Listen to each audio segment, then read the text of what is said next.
Selamat malam semuanya. Dan selamat datang juga di webinar kita malam ini bersama Canterbury Institute of Management. Terima kasih banyak untuk teman-teman semuanya yang udah meluangkan waktunya untuk hadir di webinar malam hari ini. Dan sebelum kita mulai, aku mau menginformasikan bahwa sesi webinar malam ini akan direkam untuk kebutuhan dokumentasi, edukasi, serta materi komunikasi dan juga marketing dari Expert Education. Jadi dengan tetap mengikuti sesi webinar kali ini, teman-teman semua, Ibu, Bapak, dianggap sudah memahami dan juga menyetujui hal tersebut. Perkenalkan, saya Prisil dan malam ini saya akan menjadi moderator untuk webinar kali ini. Untuk malam ini merupakan kolaborasi Expert Education bersama Canterbury Institute of Management.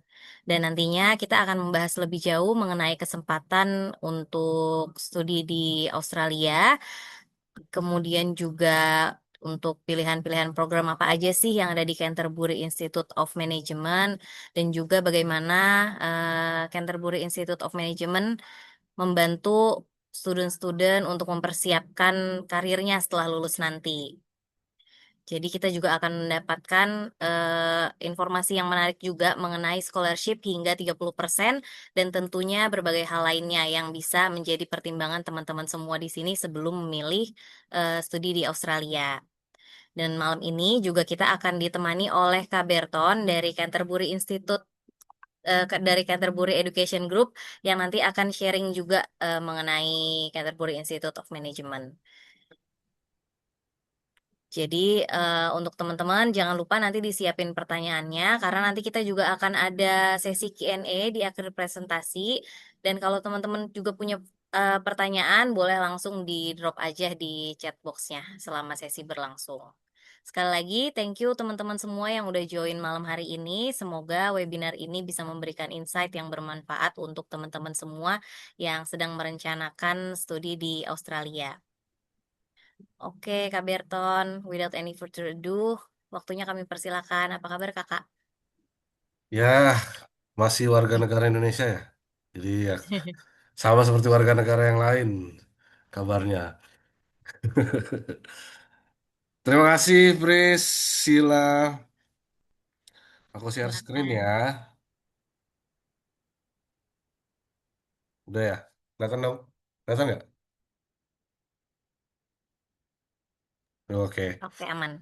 By the way, terima kasih buat semua yang sudah hadir, yang mungkin di tengah-tengah kesibukan, tengah-tengah kemacetan juga kali ya, atau ya ada juga yang udah sampai rumah. Mau dengerin saya ngoceh tentang opsi kuliah ke OSI kali ya. Nah, nama aku Berton, aku dari Canterbury Education Group. Ini yayasan nih guys, yang punya beberapa brand under yayasannya gitu. Nah, yang pertama yang mau aku kenalin salah satunya adalah CIM. Tapi nanti seiring berjalannya presentasi, ada beberapa grup dari yayasan kita juga yang teman-teman bisa jadikan opsi kalau mau kuliah ke OSI. Nah, mungkin sebagai ini dulu kali ya, apa namanya, eh, pengantar kenapa OSI jadi pilihan Indonesian students. By the way, kalau teman-teman mau lihat datanya, destinasi studi ke luar negeri paling favorit untuk anak-anak Indonesia itu adalah Australia. Kenapa Australia? Tentunya karena ada banyak keuntungan. Yang pertama itu global degree lah. Pastinya kalau lulusan Aussie itu somehow punya nilai lebih, punya value lebih dilihatnya, eh, punya bargain power. Jadi kalau soal eh, milih kerjaan bisa lebih fleksibel. Kalau kerjaan yang nggak suka bisa dienggain, dibanding dengan lulusan dari negara sendiri malah yang mau nggak mau harus terima sama konsekuensi kerja gitu. Opsinya cuma itu aja, nggak banyak, apalagi di tengah keadaan ekonomi yang sekarang yang agak sulit ya. Bahkan ada fresh graduate juga yang sudah lulus dengan IPK yang bagus juga agak sulit untuk terima kerjaan. Jadi kenapa Australia bisa berikan keuntungan itulah, bisa keuntungan di mana teman-teman bisa didahulukan lah ketika perusahaan-perusahaan besar mau coba untuk seleksi kandidat karyawannya gitu. Dan yang kedua kenapa OSI? Karena ada opportunity karir pastinya ya. Ini adalah negara yang cukup terbuka sama warga negara Indonesia, khususnya untuk beberapa sektor yang mereka emang butuh orang gitu. Yang membedakan OSI sama Indonesia adalah kita kan overpopulated. Jadi Indonesia ini kebanyakan manusia, sementara OSI kekurangan manusia. Jadi itu bedanya. Nah, cuma yang paling diasumsikan sama masyarakat Indonesia kebanyakan adalah hanya satu dua sektor aja yang bisa diisi. Padahal ada banyak sektor gitu, industri yang teman-teman bisa pertimbangkan gitu. Nggak cuman di industri yang itu aja gitu.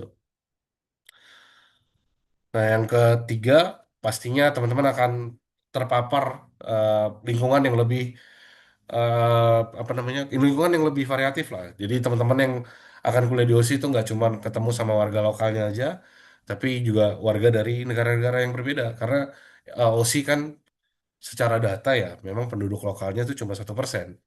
Eh, Selebihnya itu semuanya adalah penduduk imigran. Jadi walaupun dia apa namanya orang kulit putih ataupun orang dari ras tertentu itu semua mereka pendatang karena suku aslinya kan aborigin ya dari Aussie itu hanya sekitar 15% aja populasinya di Australia gitu. Jadi dengan kondisi situasi seperti itu jadi teman-teman yang dari Indonesia tuh punya kesempatan yang sama walaupun ada orang yang udah stay lebih lama gitu di Aussie 20-30 tahun, secara status mereka tetap imigran sama kayak teman-teman kalau nanti pergi ke Aussie gitu.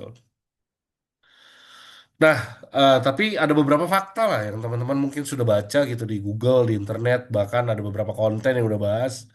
Nggak gampang ternyata masuk universitas di Aussie. Kenapa? Karena biasanya Google itu akan merekomendasikan top-top uni lah. Ketika teman-teman ketik beasiswa kuliah ke luar negeri, yang keluar akan top uni. Top uni namanya juga top uni. Sama seperti UI lah teman-teman. Nggak semua bisa masuk UI. Hanya orang-orang yang solo seleksi, hanya orang-orang pilihan, hanya orang-orang yang punya prestasi akademik atau prestasi non akademik gitu. Nah, kenapa kayak gitu? Karena mereka harus maintain reputation lah. Mereka ada di ranking tinggi, jadi mereka juga mau punya mahasiswa yang kualitasnya juga ada di level yang mereka mau gitu. Nah, banyak yang bertanya gitu, bisa nggak masuk sini? Bisa nggak masuk sini? Bisa, bisa lulusnya nggak gitu. Kan masuk mah gampang, keluar yang susah. Salah satu pelawak senior di Indonesia yang sudah almarhum juga bilang masuk UI susah ngapain lama-lama keluar. Akhirnya kuliahnya 9 tahun kan gitu. Itu yang mungkin membedakan masuk ke top uni sesulit itu. Dan kalau misalkan eh, caranya mudah, keluarnya yang agak sulit gitu. Nah, buat teman-teman yang lagi nyari top uni, silakan aja. Kalau misalnya teman-teman percaya diri sama kemampuannya, ya silakan. Kita nggak stop di situ. Tapi kalau misalkan teman-teman eh, merasa bahwa, aduh ini pas-pasan banget lagi, mungkin nanti bisa dapat jalan keluarnya gitu. Terus budget, memang ada beberapa formasi beasiswa di Australia, tapi again paling cuma 10 atau 11.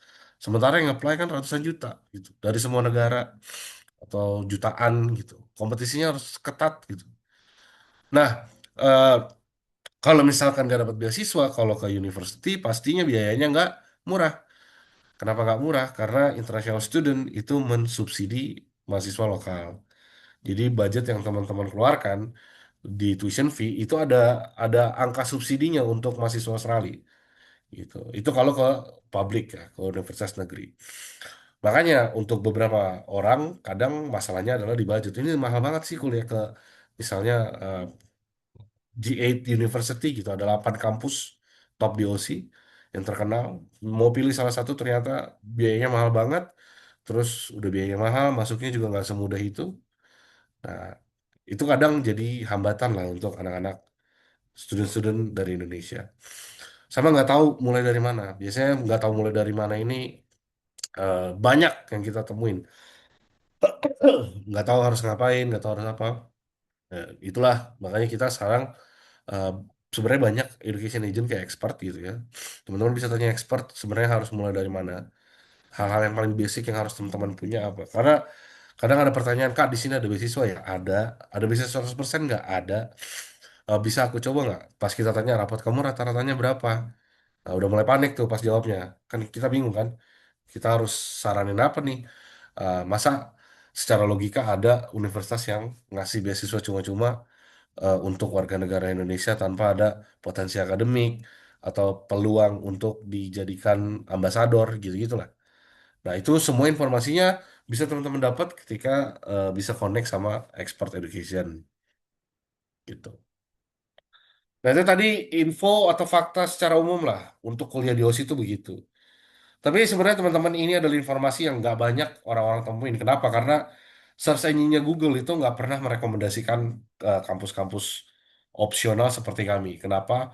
Karena ya again budgetnya uni pasti lebih besar dibanding kampus negeri kayak kami nih. Kampus swasta kayak kita. Mereka punya eh, budget marketing yang lebih tinggi, makanya teman-teman lebih terekspos sama informasi dari universitas top dibanding kita yang memang eh, marketing TV-nya tuh underground lah, langsung ke masyarakat dan masyarakat Indonesia banyak banget kan sampai 280 juta. Itu buat reach semuanya agak susah gitu kalau harus compete sama university. Nah, salah satu opsinya kampus swasta di Australia itu CIM tempat aku kerja. Namanya Canterbury Institute of Management. Ini salah satu opsi Australian Education Provider yang memang streamnya fokusnya di bisnis, di studi bisnis. Nah, kita practical learning lebih banyak studi kasusnya dibanding dengan teori-teori. Jadi penerapan teorinya kita lakukan dengan cara bahas kasus. Misalnya eh, di company A sedang terjadi sesuatu, apa yang harus dilakukan, gitu. Itu namanya practical learning ya teman-teman. Kalau bisnis beda sama kayak carpentry kan mereka langsung ke lab. Tapi kalau orang yang eh, levelnya manajemen pasti di bawahnya kasus. Nih ada kasus seperti ini, karyawan yang seperti ini, kira-kira gimana cara nyelesainnya. Nah, itu semua dari aspek-aspek bisnis dan manajemen perusahaan itu teman-teman akan dapetin.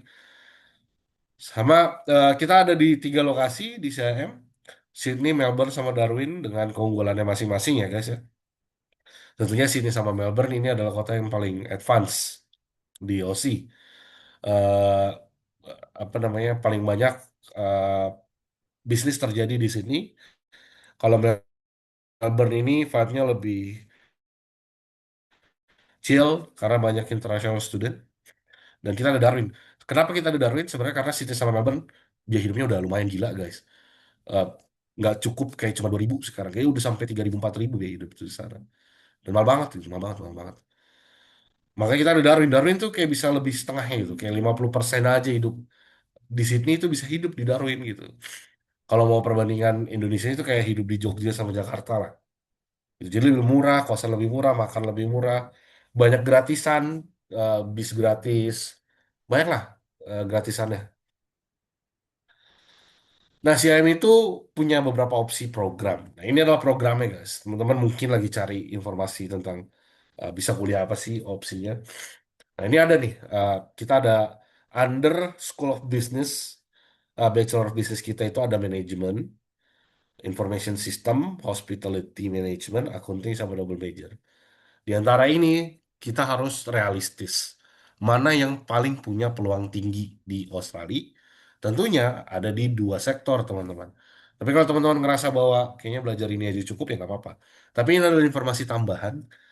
Apa yang paling dicari sama pemerintah Aussie khususnya untuk bisa apa namanya memenuhi ya kebutuhan sumber daya manusia mereka itu ada di information system sama di accounting, guys. Di dua ini. Kenapa begitu? Karena Indonesia pun kekurangan akuntan. Gitu. Ini kayaknya masalah semua negara deh. Semua negara itu butuh accountant gitu. Apalagi nanti ada CPA accredited, banyak lah ada akreditasi sekolah lagi, sekolah lagi, sekolah lagi. Gitu. Nah, auditor itu banyak dibutuhkan di semua negara dan Aussie itu kekurangan gitu. Nah, information system juga, information system. Somehow ya, entah kenapa ya, orang-orang yang advance di IT itu adalah orang Asia. Jadi mereka tuh membuka ini untuk semua anak-anak dari seluruh negara untuk masuk ke sini dan terkhusus ya untuk anak-anak dari Asia. Apalagi Indonesia punya histori IT yang bagus gitu. Eh jadi inilah pertimbangannya gitu. Kalau mau pilih jurusan, kira-kira di sana bisa peluang kerjanya gimana? ya IT akan terus berkembang guys, nggak bakal berhenti dia. Dia nggak stop di sini. AI itu ini masih surface guys. AI ini masih masih di apa ya, masih di tahap permukaan lah penggunaannya. Karena ada banyak sebenarnya fungsi AI yang banyak orang nggak tahu. Gitu. Habis itu accounting again. Kenapa auditor penting? Karena ini demi menemukan kecurangan ya guys ya di setiap laporan ke perusahaan, karena korupsi nggak cuma terjadi di perusahaan milik negara atau pemerintahan, tapi di perusahaan swasta juga kemungkinan besar ada pencucian uang. Makanya ada auditor yang ngecek gitu. Nah ini semua butuh lah negara. Jadi walaupun nanti lulus dari OSI, teman-teman mau kerja di US, di UK, mereka butuh lah ini. Nah, itu S1 kita. S1 kita opsinya cuma ini, guys. Nah, lanjut ke MBA. Kita punya S2, Master of Business Administration, dengan again Accounting, Project Management, Information System. Nah, pertanyaannya, apa sih opsi peluang yang ada di Australia dari tiga ini? Tiga-tiganya, guys. Tiga-tiganya penting ini. Tiga-tiganya butuh. Mereka butuh accountant tetap. Mereka butuh project manager. Project management itu adalah orang yang memastikan sebuah project, misalnya project itu adalah MBG guys. Ini sangat kontroversial sebenarnya, tapi project management adalah orang yang ngerti gimana cara manage MBG ini supaya nggak bocor, supaya budgetnya nggak bengkak, supaya nggak ikan lele mentah yang masuk eh, kotak makanannya anak-anak. Nah, kira-kira begitulah. Jadi orang yang kerja sebagai project manager itu ngerti bahwa ini nggak boleh begini, ini nggak boleh begini, ada SOP yang di-create gitu.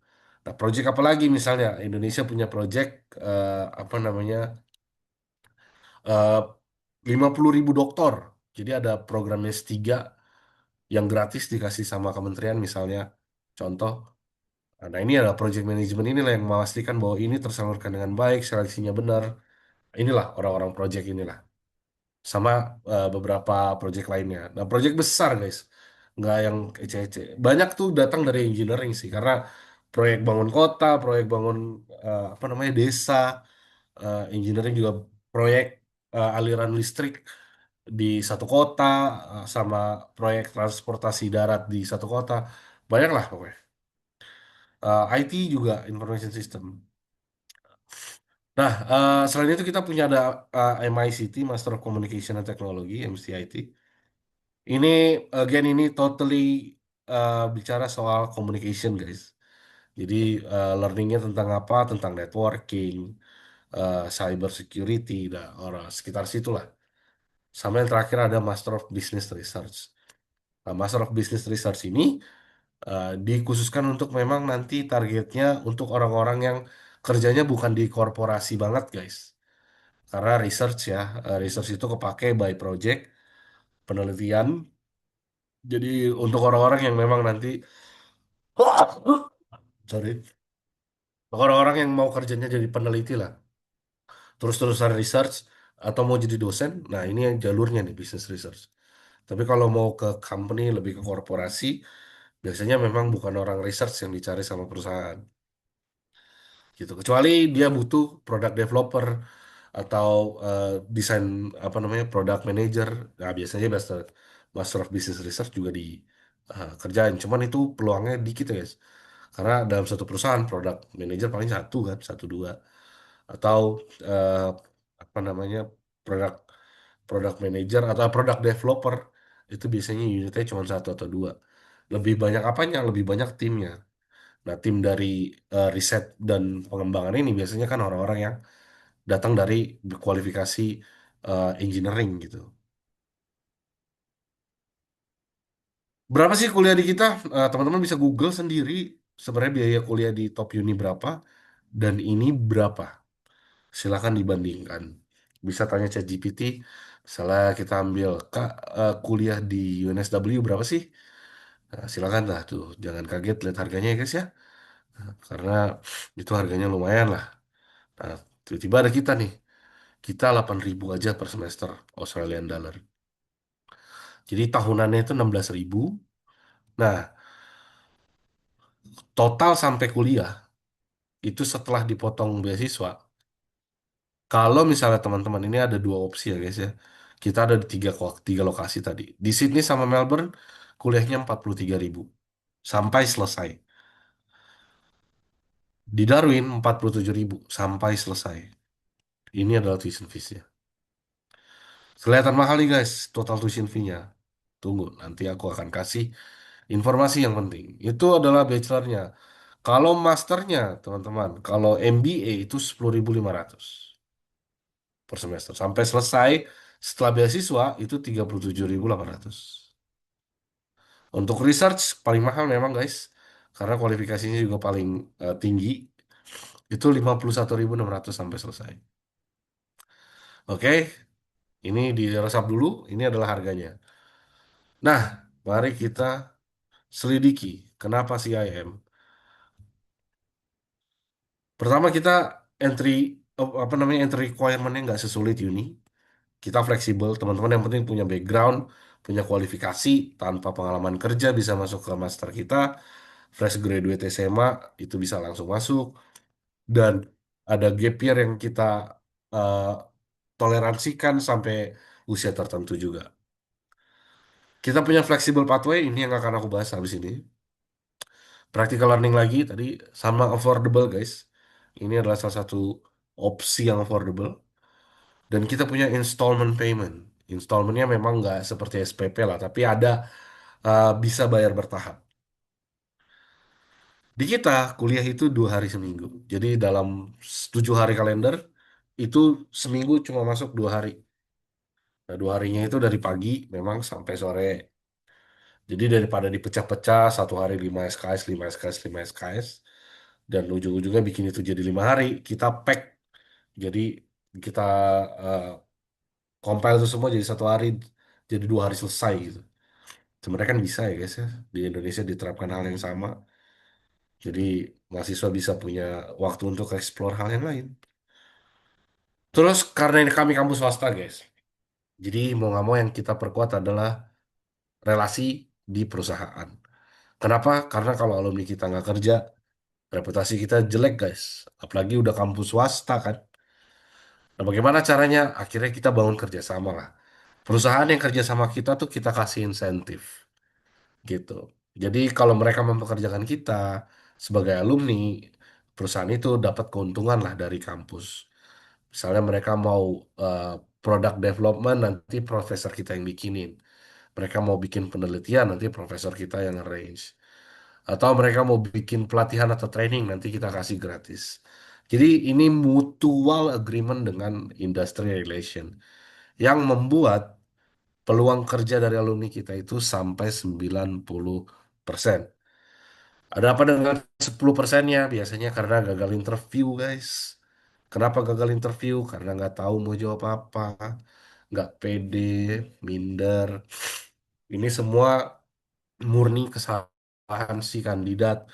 Kita udah kasih rekomendasi, kita udah sampaikan, perusahaannya udah kita sediakan, tapi begitu proses rekrutmen ternyata dia telat misalnya, atau nggak hadir, atau pas interview tidak memuaskan. Kira-kira gitulah.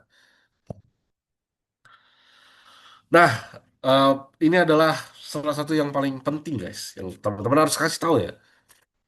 Mari kita hitung lah, berapa sih sebenarnya apa yang harus dibutuhkan ya. Oke, mari kita mulai dengan Sydney dan Melbourne. For your information, student semuanya boleh kerja part-time, guys. Sampai 96 jam per bulan di Australia. Jadi walaupun lagi kuliah nih, 96 jam itu bisa dimaksimalin lah buat kerja. Nah, kalau kalian student uni, yang mana kalian harus 5 hari ada di dalam kampus, itu akan sulit, guys. Karena speaking from experience lah, eh 2 hari ini fleksibel banget. Karena teman-teman bisa kerja full time di 3 hari itu. Dan ngabisin 96 jam dalam 2 bulan. 2 bulan. 96 jam dalam 1 bulan. Jadi teman-teman nggak keganggu kuliahnya. Jadi nggak mesti nih bangun pagi kuliah dulu habis itu kerja part time. Enggak. Dan beberapa perusahaan lebih suka begitu malah. Teman-teman bisa full time datang jam 8 pulang jam 5. Gitu. Dan strict guys, 8 ke 5. Over dari situ teman-teman dapat bayaran tambahan. Over dari situ teman-teman dapat bayaran tambahan. Dan dibayarnya beda lagi rate ya. Beda dengan kita ya. Dedikasi katanya mah. Ya, ya Pris ya. Siap, ya nggak? Gitu nggak? Sydney and Melbourne ya. Jadi ini adalah gambaran dari penghasilan ya. Dengan $25 minimum rate-nya, satu bulan berarti bisa dapat 2.400. Oke? Berapalah penghasilan selama satu semester? Berarti 14.400 dikali 6. Ini dengan asumsi ini part-time terus, guys. Karena sebenarnya faktanya adalah kalau teman-teman lagi liburan semester, itu boleh kerja full time gitu. Ini cuman kalau semesternya lagi berjalan. Kalau lagi libur semester itu boleh full time. Nah, living cost di Sydney dan Melbourne itu 12.000 ya, dengan asumsi 2.000 satu ininya. 2.000 tuh udah ini banget, guys. Udah minim banget loh itu. Sydney sama Melbourne.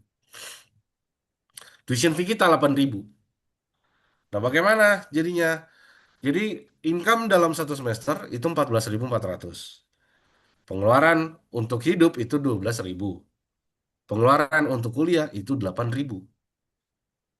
Berapa sisanya? 5.600 Australian dollar. Jadi kalau kuliah di kita, secara total itu udah makan, hidup, jalan-jalan, happy, itu 5.600 Australian dollar dalam 6 bulan, guys. Ini total dalam satu semester, ya. Kalau di kita.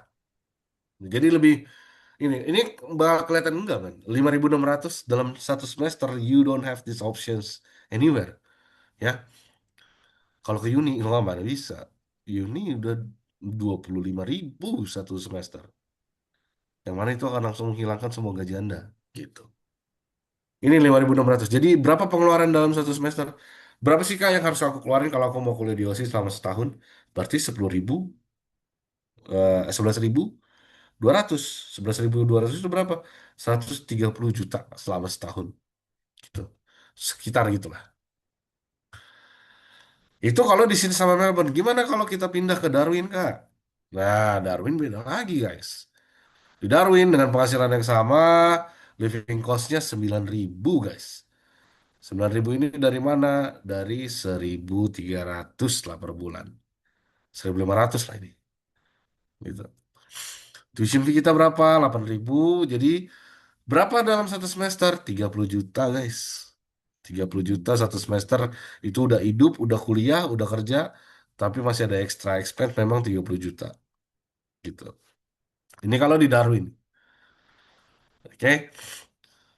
Itu dia kalau lewat Sydney sama Melbourne dan Darwin. Jadi bedanya ada di sini. Jadi kuliahnya lebih murah, guys. It's a good investment lah. Nanti kalau lulus ini semua uangnya balik kok. Kan? Nah, dari kalkulasi tadi sebenarnya teman-teman bisa package. Walaupun ini sebenarnya saat ini tidak disarankan, guys, karena resiko visanya tuh lebih tinggi sekarang ini. Eh Track ini dulu cukup populer digunakan sama beberapa anak Indonesia. Untuk program bachelor aja ya, guys. Sekarang master sayangnya nggak ada opsi pathway. Nah, kita punya kampus ini under the same group, guys. Namanya adalah Canterbury Business College dan Canterbury Technical Institute. Ini adalah dua eh, brand dalam yayasan yang sama. Ini lokasinya di Sydney, sisi Canterbury Business College. Yang satu lagi Canterbury Technical Institute, lokasinya di Queensland. Ini adalah dua opsi yang berbeda. Apa yang membedakan? Teman-teman bisa go to this option first, habis itu ke CIM. Tapi teman-teman sekali lagi, ini tidak disarankan. Kenapa? Karena ada beberapa isu soal visa saat ini yang kita tinggal bisa eh, apa namanya nggak bisa sarankan teman-teman untuk ambil ini. Tapi kalau teman-teman mau ambil risikonya karena ada beberapa yang approve, ada beberapa yang reject. Tapi ini balik lagi eh decision yang ada di calon mahasiswa. Nah, Diploma of Business di CBC berapa Kak? 10.000 nih setahun. Tadi di eh, CIM itu 16.000. Nah, ini adalah kalau digabungkan. Jadi di Canterbury Business College ini setahun, di CIM-nya 2 tahun. Ini kalau di total 42.000. Oke, durasinya 3 tahun. Gimana kalau di CTI? Tadi kan kalau misalnya di apa CIM full kan tuition fee-nya 43.000. Nah, ada 1.000 defisit tuh guys, lumayan lah. Kalau di CTI gimana? Di CTI jadinya 40.000 guys. Durasinya 3 tahun. Gitu. Ini lebih murah nih CTI. Oke. Sekarang, mari kita hitung biaya hidup yang kayak tadi lah. Samain aja. Nah, di CBC itu sama. Kalau teman-teman mau tetap kekeh, nggak, aku nggak mau ke Darwin, Kak. Sydney, Sydney forever till I die. Nah, ini adalah opsinya nih. Jadi, pengeluarannya sama seperti di Darwin, eh, tapi tetap stay di Sydney. Tapi tetap ada expense, guys. Ini per 6 bulan, itu 2.600 Australian dollar. Oke. Nah, gimana kalau di CTI? Di CTI, dengan kalkulasi yang sama, ada surplus, guys. 1.400. Tuh, gitu. 14.000 ini kan tuition fee-nya selama 6 bulan itu 4.000. Living cost di Queensland 9.000. Begitu dikurang-kurang masih ada plus guys 1.400. Kalau lewat CTI. Jadi kuliah dulu di CTI, Diploma of Leadership atau Project Management. Baru nanti sambung ke Bachelor of Business. But I need to tell you this guys. Ini cukup riskan untuk visa. Karena imigrasi lebih pintar dari kita guys. Jadi kita jangan ngakalin lah. Mereka tuh lebih ngerti lah taktik-taktiknya orang dari luar OSI mau masuk ke OSI. Tapi kalau teman-teman bisa yakinkan lewat pernyataan dari GS Statement yang kenapa harus di package, sebenarnya itu bisa. Ini boleh dicoba, tapi tidak dianjurkan. Nah, kalau misalnya teman-teman bisa tembus opsi ini, artinya teman-teman bisa dapat penghasilan 1.400 tuh. Masih ada surplus. Selama 6 bulan itu masih ada surplus 1.400 Australian dollar. Yang mana ini bagus banget guys. 1.400 tuh bisa tabungan tuh. Nah, itu tadi ini admission, ini benar-benar general lah. Teman-teman lulus aja kelas 12 kalau mau masuk ke satu, IELTS-nya 6, nggak nggak ada band yang di bawah eh, 5,5. Udah, itu aja. Nah, gimana kalau master? Master tentunya S1 dari jurusan apapun. IELTS-nya 6,5 untuk master. Guys, ini IELTS 6,5 itu yang bikin imigrasi ya guys ya. Bukan kami. Jadi mohon maaf banget nih. Ini tidak bisa ditawar. Nah, sekarang visa requirement nih guys. Ini visa yang teman-teman harus tahu. Be at least 18 tahun lah, nggak boleh.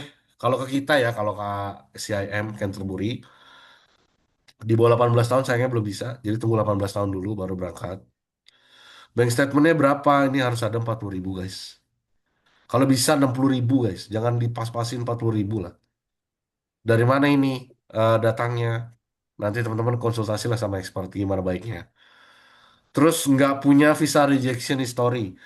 Nggak punya visa rejection history, artinya teman-teman juga harus punya history ke luar negeri. Gimana caranya? Ke Malaysia lah dulu, ke Singapura lah dulu. Ngapain? Cuma terbang bolak-balik juga nggak apa-apa.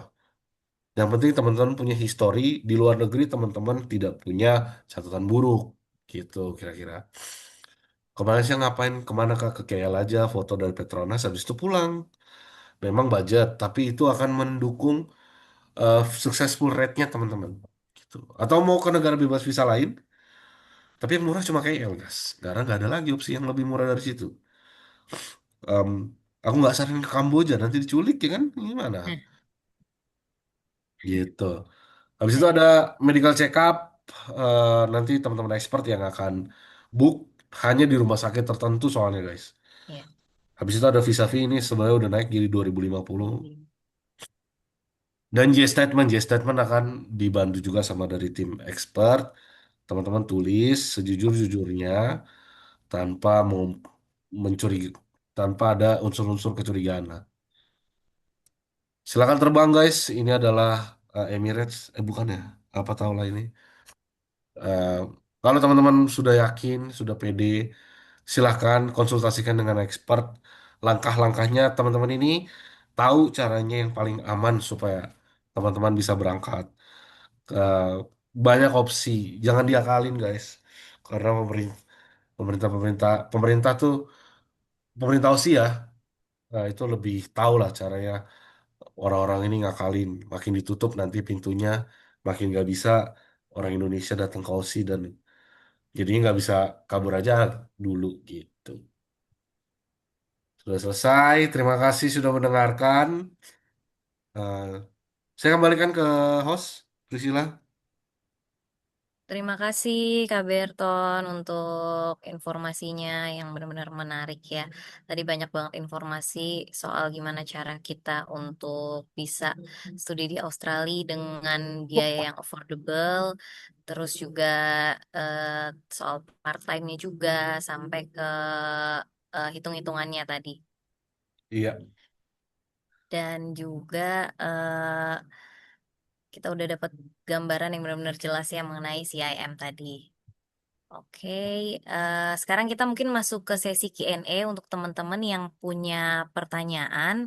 Boleh dinyalain mic-nya atau boleh juga tanya di kolom komentar ya, atau di chat. Lagi Kak, muak, ini guys. ada satu pertanyaan. Bagaimana kalau usia anak di bawah 18 tahun lulus SMA, apakah memenuhi syarat? 18 tahunnya pas mulai kuliah, Pak. Jadi, ya, Bu. Jadi nggak bisa dinego lah itu. Misalnya dia lulus, ulang tahunnya baru nanti, cari intake yang paling dekat lah. Misal contoh gini, lulus SMA umurnya masih 17, dia ulang tahunnya baru September. Berarti nanti mulai kuliahnya yang Februari aja gitu. Bari- Ya, Intake terdekat setelah ulang tahun ya, dekat setelah ulang tahun. Karena setelah 18 tahun. betul. Ada satu pertanyaan juga nih Kak. Bagaimana peluang kerja part-time dan setelah lulus di Darwin Kampus, apakah dari kampus akan membantu siswanya untuk menemukan tempat internship? Betul sekali. Kami akan cariin. Teman-teman, ada career center. Teman-teman bahkan boleh ikut pelatihan gratis. Untuk lulusannya satu sebenarnya ya. Karena beberapa anak yang fresh graduate kan nggak ngerti ini apa lamar kerja tuh apa, interview tuh apa. Karena nggak pernah kan. Mm-mm. Baru lulus SMA mau apa. Iya. Nah itu ada tempatnya tuh kita buat teman-teman ikut pelatihan. Setelah ikut pelatihan, interviewnya udah sebagus, baru apply lah. Kita yang bantu cari. Kita akan rekomendasiin. Kamu lamar ke sini, kamu lamar ke sini, kamu lamar ke sini. Kita bakal kasih memo lah ke perusahaan tersebut. Ini student kita, gitu. Tolong dibantu, tolong dibantu. Nah nanti ada interview tetap guys. Kenapa harus ada interview? Karena kalau teman-teman bukan karakternya nggak cocok sama lingkungan kerjanya si perusahaan, ya gimana guys? Perusahaan juga nggak bisa terima kan. Eh, Nanti paling direkomendasiin ke perusahaan lain yang cocok gitu. Atau nanti interviewnya dibenerin lagi, di training lagi sama karir centernya. Nah, buat informasi teman-teman, kampus swasta cuman itu kekuatannya guys. Kalau teman-teman gak dapat kerja, ketok terus pintunya. Aku belum dapat kerja, tolong mana ini gitu. Jadi ada karir center tuh diketok terus pintunya. Kalau di uni itu cuek tuh guys. Nah, kalau kami di swasta, itulah kekuatan kami mau nggak mau. Ini harus dibuka. Kalau nggak nanti nggak ada student kita. Gitu. Kalau uni kan dibuka nggak dibuka datang aja murid. Ya UI kan nggak peduli tuh mau karirnya apa juga, mau apa juga. Ya mendatang aja murid ke UI kan, gitu. Iya.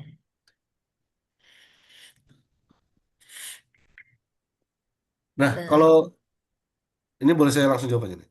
Bu, boleh, ibu, boleh. ibu anaknya 16 tahun lulus SMA, buset. Akselerasi, Bu. Singapura dulu, Bu, paling boleh tuh 16 tahun ya. Baru nanti kau sih. Tuh ke Malaysia dulu gitu, Bu. Ini yang kerjasama aku akan tampilin ya. Sebentar dulu.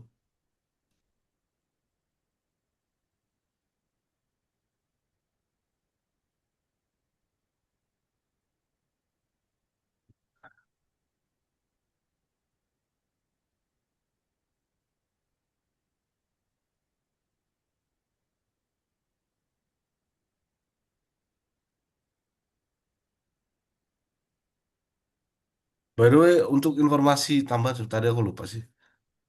Sebenarnya kita udah ada kampus New Zealand juga, guys. Oh, wow. Kalau mau.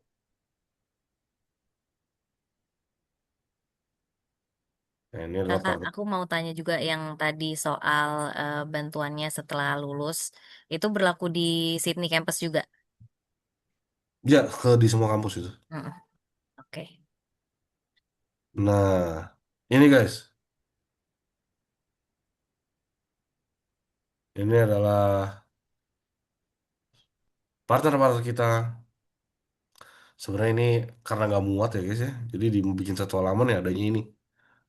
Teman-teman bisa lihat di website sih lebih banyak partner industrinya kita.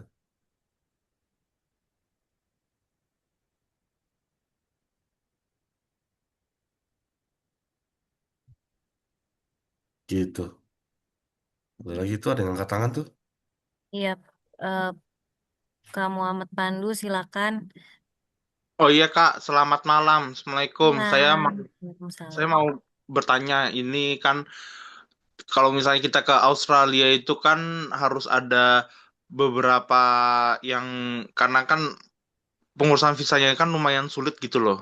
Susah, susah banget untuk masuk Australia. Dan itu memang sangat terkenal banget kan. Nah, tapi kalau misalnya di sana, tapi kita misalnya tuh unskilled, unskilled gitu loh, unskilled ya. Kita masuk kayak ke langsung ke pathways-nya gitu, yang untuk program-program magang WHV gitu-gitu tuh ada nggak ya langsung kayak gitu? Soalnya sekarang nih bener-bener luar biasa banget nih kondisi negara kita ini. Terima kasih WHP Kak. sekarang harus sudah ada sponsor guys. Oh gitu. Iya, imigrasi tuh update visa policy itu per 3 bulan. Hmm, Jadi harus dicek terus. Karena itu tadi di PowerPoint aku aja eh, visa fee aja masih aku tulis 2.000. Padahal sekarang udah naik. Udah Itu naik. Tuh. baru terjadi sekitar ya 2 minggu, 3 minggu lah itu baru tadi terjadi. juga Kak Berton mention juga mengenai New Zealand gitu. Kalau misalnya Australia dengan New Zealand itu Hmm. yang lebih memungkinkan untuk untuk kita buat buat saya pribadi itu tuh mana mana Kak? Soalnya orang tua saya bapak saya nyarankan New Zealand. Kalau saya New Zealand juga kurang cocok karena memang terkenal sepi banget. Tapi dan juga berita tentang New Zealand tuh juga kurang mengenakan saya lihat juga gitu. Betul. Menurut New pandangan Zealand, Kakak. New Zealand Kan? ini sih opsi budget sebenarnya. Kalau budgetnya kurang, karena kan tadi ada beberapa bank statement harus sekian. Eh, Kalau Aussie kan visa regulasinya sudah semakin ketat ya. Jadi kalau mau cari celah, kita pasti sarannya mending ke New Zealand aja deh daripada cari lobang ke Aussie. Karena sayang tuh, eh, application visa itu sekarang 2050, 22 juta guys. Kalau di reject hilang 22 jutanya. Gimana Hmm. kalau New Zealand? New Zealand itu 850 kalau nggak salah. Jadi lebih rendah juga currency-nya. Jadi 850 tuh kayak 8.500.000 pas gitu. Iya, visa New Zealand 850. Iya. Walaupun memang nanti harus diperpanjang tiap tahun ya guys ya. Karena beda sama Aussie. Aussie kan langsungnya ngasihnya langsung full durasi. New Zealand tuh kasihnya per tahun, Ya, per durasi studi gitu. Tapi kan kalau ini worst case skenario, kalau di reject, yang satu nge-reject 22 juta, yang satu nge-reject 8.500.000 tuh teman-teman. Ini masalah soal resiko aja sih. Kalau nggak mau ambil resiko mending ke New Zealand.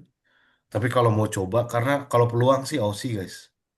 Opportunity tuh Aussie guys. Memang benar mungkin kata orang tua. Memang nggak seaman Sydney, Melbourne, Auckland tuh lumayan rumit lah Aussie tuh, New Zealand tuh gitu. Besar ya Kak ya. Mm-mm. Ya sudah makasih Kak ya. Selamat malam. By the way di sana di jam berapa Kak? Saya di Indonesia guys. Oh saya pikir di Aussie. Kita lanjut jawab kita ya. lanjut. Kak. Kalau di Australia, apakah ada fully funded scholarship atau hanya parsial aja? Kalau S1 nggak ada guys, parsial aja. Iya, kalau Kalau aku bantu tambahin ya, kalau untuk S1 paling scholarshipnya ada beasiswa Garuda, ya, itu oh mirip itu, kayak LPDP, tapi untuk CIM ini nggak masuk ke listnya beasiswa Garuda ya Kak ya? iya. Karena kalau mau beasiswa guys, ya langsung top uni lah. Ngapain, Iya. ngapain ke CIM ini beasiswa? Betul. Sayang. Terus ada lagi kalau sudah menyelesaikan S1 di Indonesia, terus mau ambil S1 lagi di Australia di bidang yang berbeda karena career switch, gimana biasanya immigration melihat case seperti ini? Apakah lebih sulit dibandingkan mengambil master dan apa yang perlu dijelaskan supaya pilihan S1 kedua ini tetap dianggap genuine dari Shena? Ya, yang pertama, jangan guys, jangan switch kausi. Kalau bisa langsung S2 lah, S2-nya yang switch. Misalnya teman-teman S1-nya adalah apa? Desain, perawat. Nah, tuh S2-nya mau apa? Mau ke media. Nah, itu masih bisa tuh guys. Cari apa ya? Karir switch yang masih bisa dilariin lah. Tapi kalau misalnya mau dokter ya agak susah ya. Kalau engineering ya harus engineering, harus linear. Yang nggak linear tuh ada banyak. Ada performing arts, ada Master of Communication, itu juga nggak mesti. Terus ada apa lagi ya? Master lain yang nggak butuh eh, background linear. Mending itu yang dijadiin opsi dibanding harus pulang S1. Kalau saran diriku ini, jangan guys. Kalau mau ulang S1 ke New Zealand, itu baru aman lah itu. Mau diploma lagi juga nggak apa-apa itu New Zealand. Tapi itu tadi yang kita share. Nah, teman-teman harus kuat mental lah karena cukup inilah. Akan teman-teman temuin lah rasisme tuh di sana. Nggak semua orang guys, karena selalu ada oknum ya di setiap area tuh selalu ada oknum-oknum nggak jelas. Dia secara finansial eh, sulit nyalahinnya Asia. Loh, gimana? Gimana sih? Emang dia aja nggak bisa ngapa-ngapain. Kok kita yang disalahin gitu? Padahal kan kalau dia punya skill kan pasti dipakai ya guys ya. Nggak mungkin enggak, pasti didahuluin lah. Warga lokal. Gitu.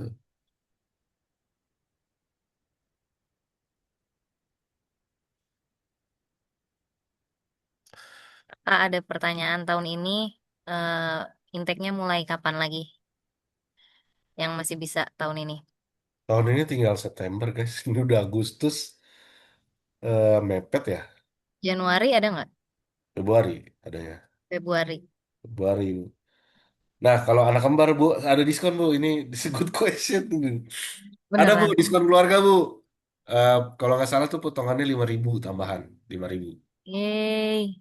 Jadi udah 5.000, kan setiap masing-masing dapat 5.000. Nanti masing-masing Masing-masing dapat ada lagi. tambahan. Iya 5.000 jadi dapat 10.000 gitu. Jadi udah potongan yang tadi dapat lagi 5.000 5.000. Mm-mm. Nah itu aku harus pastiin ya. Tapi ada itu family family application itu ada. Coba aku harus pastiin jumlahnya sih berapa.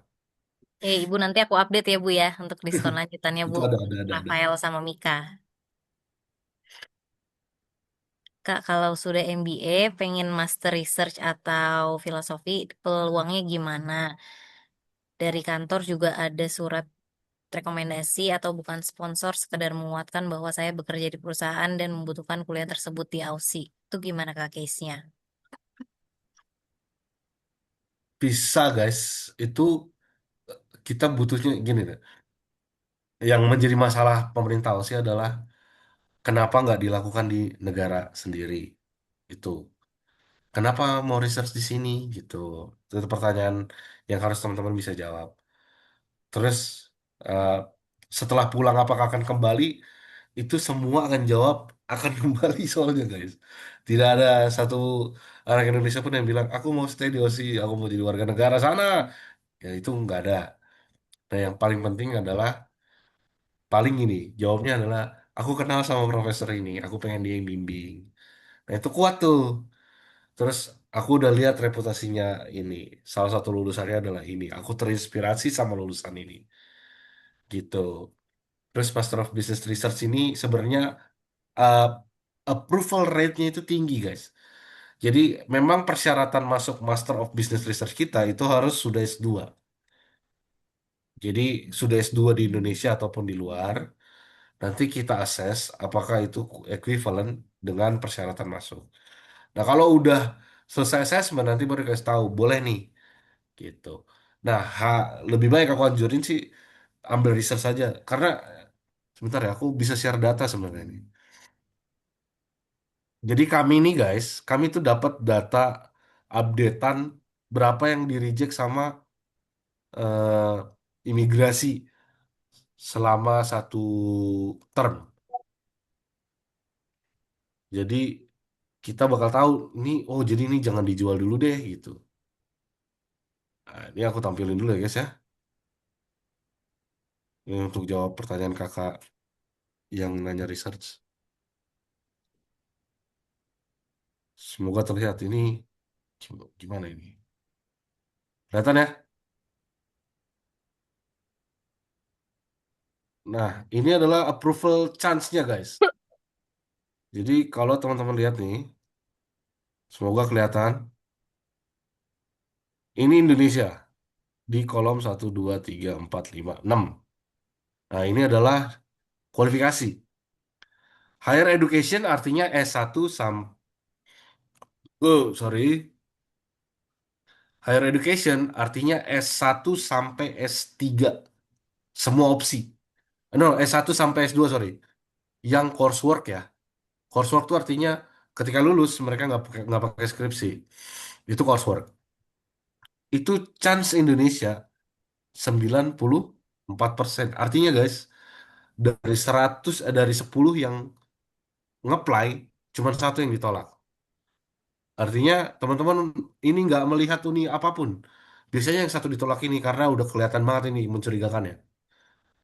Jadi kalau genuine, semuanya jelas, dokumentasi jelas, itu bisa berangkat. Walaupun pilihannya kampus swasta kayak kita. Karena ini lihat, ini data semua ya. Data secara keseluruhan, kampus swasta dan negeri. 94% guys. Nyaris 100%. Artinya hanya ada 5% sekian yang ditolak, itu pasti karena mencurigakan. Karena mengakal-ngakali, kalau bahasa apa ya, bahasa Sumateranya begitulah. Mengakal-ngakali itu. Nah, mari kita lihat ke research. 100% guys. Jadi nggak ada yang ditolak. Jadi S2 research, misalnya meyakinkan si ini gini gini gini. Asal ini sih Kak, yang aku saranin sih jangan terlalu manis ketika nulis dia statement, tapi apa ya, tulus gitu. Nah, bagaimana cara kita menilai tulus atau enggak? Nah, nanti timnya expert sebenarnya yang bantu itu. Ada tim khusus dari expert education yang akan melihat ini jangan gini Kak, jangan gini Kak, jangan gini Kak gitu. Nah, kalau itu semua tertata dengan baik gitu ya, dokumennya jelas, ada surat rekomendasi dari kampus sebelumnya ketika S1 atau S2 dan juga rekomendasi dari perusahaan, itu semuanya jelas, di-proof kah pasti 100%. Ini nggak ngeliat usia lagi kalau research. Di kita sih ngeliat ya, maksimal. Cuman itu case by case lah. Kalau CV-nya jelas ya kita mau gitu. Jadi kalau postgraduate research sector, ini artinya S2 research atau S2 filosofi sampai S3. Nggak ada yang ditolak dari Indonesia, Kak. Karena di CIM pun tahun lalu ya, eh tahun lalu ya benar, itu nggak ada yang di reject. Nggak ada yang di reject untuk masuk sih. Sampai bulan Februari kemarin itu nggak ada yang di reject. Yang ambil research. Tapi memang prosesnya panjang. Nah, bagaimana Fed? Kenapa tadi aku bilang aku nggak saranin di package di Contemporary Business College sama CTI untuk di package ke eh, CIM? Lihat nggak? Ini 31%. Artinya dari 100 orang yang apply, ada 70 yang ditolak, Kak. Sakit ini. Jadi mending kita nggak usah saranin. Tapi kalau nekat ya gimana? Kita nggak bisa paksa. Kita kan cuma konsultan. Kalau kita saranin jangan ambil kayak gitu, Kak. Jangan ambil kayak gitu ya supaya visa approval-nya tuh bisa lebih tinggi. Gitu, kira-kira. Gitu, guys. Ini gimana subset ini? Numpuk semua nih layar. Hmm, Nah, tadi ada pertanyaan juga untuk bank statementnya benar di 40.000. Iya, aku tadi juga udah bantu jawab di iya. 40.000. 40 tuh, Bagusnya tuh lebih ya. 40.000 itu yang dipublish, Kak. Jangan 40, Kak. Itu teknik-tekniknya si ini sih. Pemerintah tahu sih. Kalau kita saranin 60.000, Kak. Iya. 60.000 tuh udah safe zone. Jadi visa tuh kan sebenarnya kita bisa bayar bertahap. Nah, kita nggak saranin kalau bayar semester satu ditahapin. Semester satu dibayar full guys. Itu menaikkan visa successful rate. Tabungannya 60.000 itu menaikkan successful rate. Ya kan? Umurnya 18 itu menaikkan successful rate. Jadi gitu, ada beberapa inilah. Jadi nanti 40.000. Nah ini kita di lampu kuning nih. 40.000 tuh lampu kuning lah, lampu tanda bahayanya sudah mulai nyala gitu. Nanti kita tanya, Kak bisa nggak ditambahin gitu. Sebenarnya ada yang di reject, ada yang di approve. Nah kita lihat berapa sukses ini yang di approve. Nah kalau 60.000 itu otomatis kayaknya di approve. Nah yang 40.000 ini bisa di approve, bisa enggak gitu.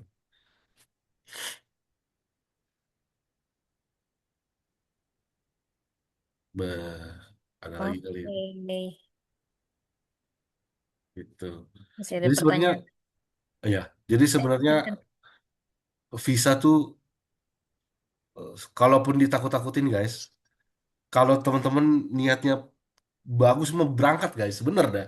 Ini tuh yang di reject tuh yang gini guys, gini gini. Ini teman-teman mungkin berangkat pakai VHV, berangkat nih manusia ini pakai VHV, kuliah dia, kerja dia.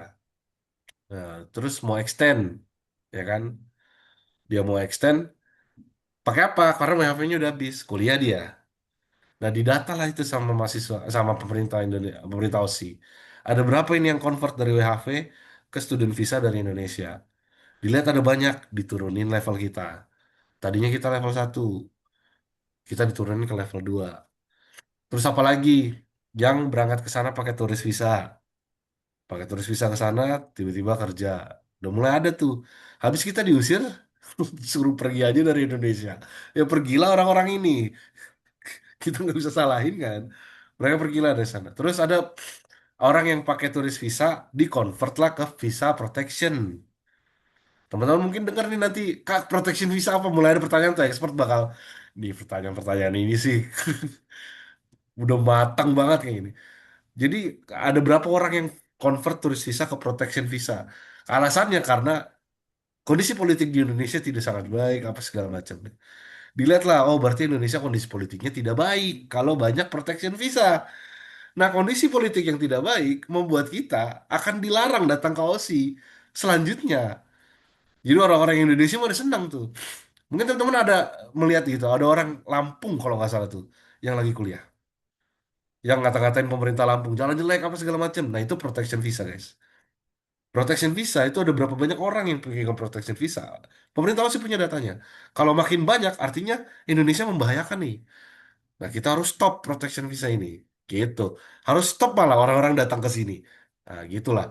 Makanya orang-orang yang seperti ini kan kita nggak bisa kontrol ya guys ya. Yang bisa kontrol apa? Kita kontrol apa? Kita kontrol lah dokumen kita yang bagus. IELTS kita 6. Terus ada beberapa kampus loh guys yang tawarin nggak pakai IELTS. Aku bilang ini sih gimana orang-orang ini kita nggak makin sulit gitu ke OSI. Padahal kalau sampai guys, ini aku kasih tahu ini aku ngomong dari pengalaman soalnya. Nyampe di sana guys, everything is so easy. Compare to Indonesia, everything is so easy guys. Nyari kerja gampang banget. Ini teman-teman terserah deh, mau bullshit tapi teman-teman boleh tanya lah orang yang content creator lah yang sekarang di OC. Seberapa gampang cari part time di OC. Cari part time gampang banget. Setelah lulus cari kerja belum lulus malah udah disuruh kerja. Disuruh kerja di situ. Udah gitu apa namanya? Biaya hidup kalau dapet teman yang connect, yang klik lah, yang bisa bro kita satu kosan aja deh. Gini-gini biaya hidup tuh bisa sampai 900 di Sydney bahkan guys. Di Sydney atau di Melbourne gitu bisa lebih murah gitu. Nah, apalagi kalau teman-teman punya skill cukur rambut atau punya skill apa ya, edit video gitu. Skill yang inilah yang dianggap receh lah di Indonesia yang kita cukur rambut 50.000 guys. Laki-laki ini nggak tahu perempuan berapa.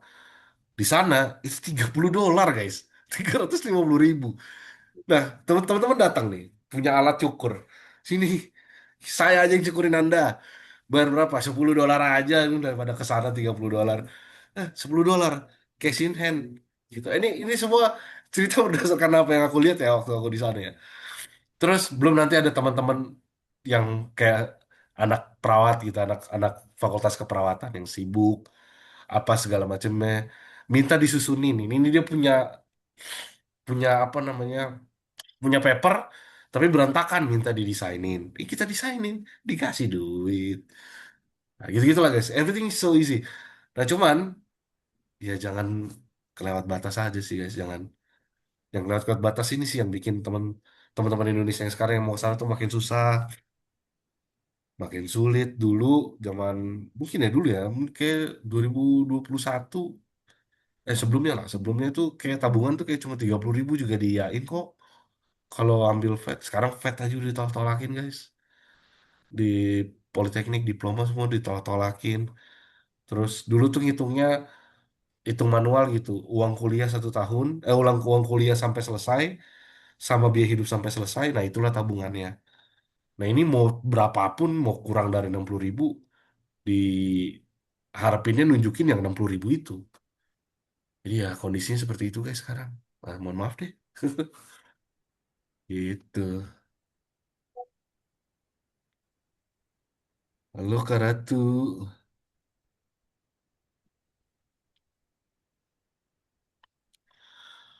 Ada pertanyaan lagi, Kak, anak aku sekarang kelas 12 mau lanjut S1 ke Aussie yang affordable. Sudah ambil IELTS tes 3 bulan lalu, cuma hasilnya 5,5. Apa yang harus disiapin dari sekarang dan kapan bisa daftar? Tunggu lulus atau sebelum lulus? Terima kasih. Kalau apply bisa dari sekarang. eh Ya bisa dari sekarang sih Kak. IELTS 5,5, enrollmentnya kan masih nanti ya. Bisa di retake kok sampai 6. Atau mau les dulu di expert juga terserah tuh. Expert ada les kan ya? Ada nggak sih? Ada ada Nah itu IELTS mau preparation untuk bisa. IELTS preparation dulu di tempat expert mungkin akan lebih. Karena guru kan cocok-cocokan ya kayak. Mm-mm. Mungkin kita nggak bisa bilang di tempat sana lebih bagus tempat sana. Karena tergantung anaknya suka sama nggak, suka atau nggak sama gurunya kan. Belajarnya begitu. Terus apply dari sekarang. Cuman kami karena kampus swasta, kami pasti terima sih, Kak. Kami pasti terima studennya. Jadi itulah kenapa kita nggak keluarin conditional offer. Jadi yang kita keluarin adalah full offer. Karena student yang apply pasti keterima, dan kita cuma tunggu IELTS-nya doang habis itu. Nah, kalau IELTS-nya sudah komplit, baru kita rilis lah full offer. Gitu. Jadi dari sekarang aja, Bu. Eh, ya, panggil kakak aja lah biar ini. Gitu kan juga. Ya dari sekarang aja Kak, dokumennya bisa diserahin ke expert karena kan kalau belum bilingual nanti diterjemahin dulu sama expert. Kayak raport itu kan, raport anak zaman sekarang. Dulu raport aku kayak cuma 1 halaman doang loh, semester 1 1 halaman, semester 2 1 halaman di SMA. Tapi sekarang kayak udah sakit banget raport ada belasan halaman. Nah itu semua harus dalam 2 bahasa, bahasa Indonesia dan bahasa Inggris. Dan yang harus dipersiapkan tabungan Bu, tabungannya mungkin. Jangan uang kaget Bu, jangan tiba-tiba 60.000 ya.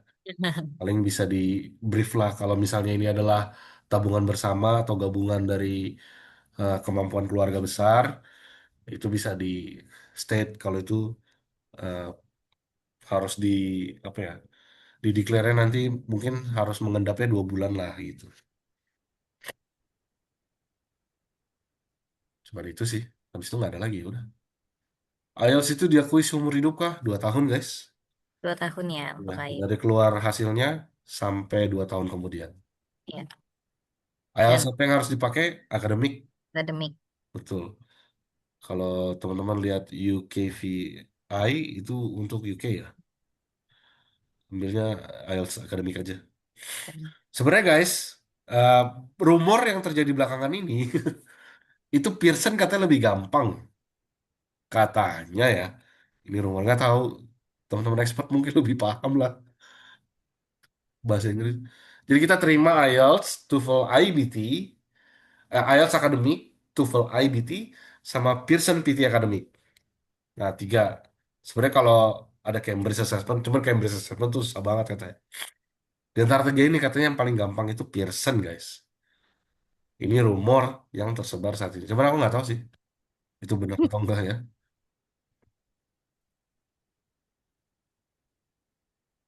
Baiklah, situ sudah pertanyaan dari, ada pertanyaan di Dirimu ada lagi nggak di situ? Oh, cukup ada lagi teman-teman yang lain, ibu-ibu, pertanyaannya. Tidak ada, Kak.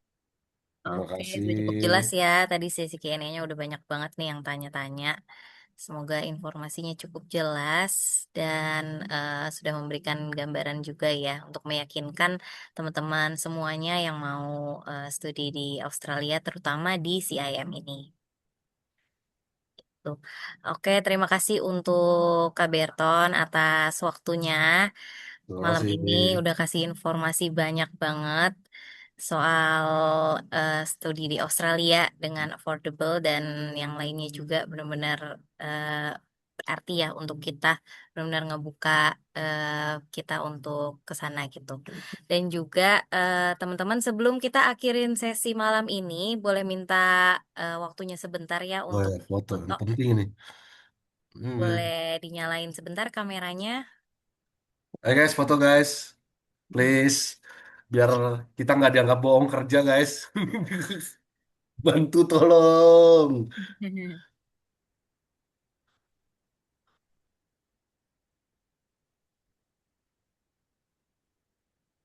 Udah, dah. Let's Oke, go. Kak Zenita boleh dibantu fotonya ya dan dibantu hitung. Oke, boleh dibuka dulu kameranya teman-teman. Sudah. Oke. Oke, Udah. aku capture ya. 1, 2, 3. Oke, terima kasih. Terima kasih semua. Terima kasih expert. Terima kasih. Sebelum ini jangan diakhiri dulu teman-teman, masih ada sedikit informasi dari tim IELTS Preparation. Tadi mungkin juga ada yang perlu nih soal preparation IELTS, ada tambahan sedikit ya dari tim kita. Dipersilakan Kak